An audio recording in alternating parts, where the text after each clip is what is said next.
প্যারিসের রাস্তা লোকে লোকারণ্য, কোথাও পা ফেলার জোরেই। দূষণের বিরুদ্ধে প্রতিবাদে মুখর তিউনিসিয়ার রাজপথ। দেশটির গেপস শহরে রাসায়নিক প্লান্ট প্রতিষ্ঠার পর থেকেই একের পর এক রোগে জর্জরিত হয়ে পড়ে শহরবাসী। প্রশাসনের কাছে অভিযোগ করলেও কোনো সুরাহা হয়নি। এতে স্থানীয় সময় শনিবার রাস্তায় নামতে বাধ্য হন বাসিন্দারা। তাদের দাবি, বায়ু দূষণ তাদের জাতীয় সমস্যার মধ্যে অন্যতম হয়ে দেখা দিয়েছে। এই রাসায়নিক প্ল্যান্টগুলো গেপসের মানুষকে মৃত্যুর দিকে ঠেলে দিচ্ছে। আমাদের দাবি খুবই স্পষ্ট, এই দূষণকারী শিল্প ইউনিটগুলিকে ভেঙে ফেলতে হবে। এদিকে মার্কিন বাণিজ্যে $350 বিলিয়ন বিনিয়োগের বিনিময়ে দক্ষিণ কোরিয়ার ওপর শুল্ক কমানোর প্রস্তাব দিয়েছেন মার্কিন প্রেসিডেন্ট ডোনাল্ড ট্রাম্প, যা দেশটির বৈদেশিক রিজার্ভের প্রায় 80%। তার এই প্রস্তাবে ক্ষুব্ধ হয়ে ওঠে দেশটির বাসিন্দারা। অ্যাপেক সম্মেলনে অংশ নিতে ট্রাম্পের দক্ষিণ কোরিয়া সফরের আগেই রাস্তায় নামে সিউলের বাসিন্দারা।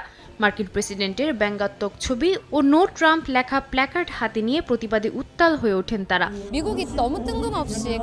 আমাদের দেশের নাজুক পরিস্থিতিতে যুক্তরাষ্ট্র ডাকাতের মতো আচরণ করছে। আমাদের $350 বিলিয়ন বিনিয়োগ করতে বলছে, যা অযৌক্তিক। দক্ষিণ কোরিয়ার উচিত এই প্রস্তাব দৃঢ়ভাবে প্রত্যাখ্যান করা। একই দিন ট্রাম্পের বিরুদ্ধে প্রতিবাদে জড়ো হন যুক্তরাষ্ট্রের সান ফ্রান্সিসকোর কিছু মানবাধিকার কর্মীও। অভিবাসীদের তাড়ানোর সিদ্ধান্তের বিরোধিতা করে মার্কিন অভিবাসন আদালতের দিকে পদযাত্রা করেন তারা। সাদিয়া তাসনিম, সময় সংবাদ।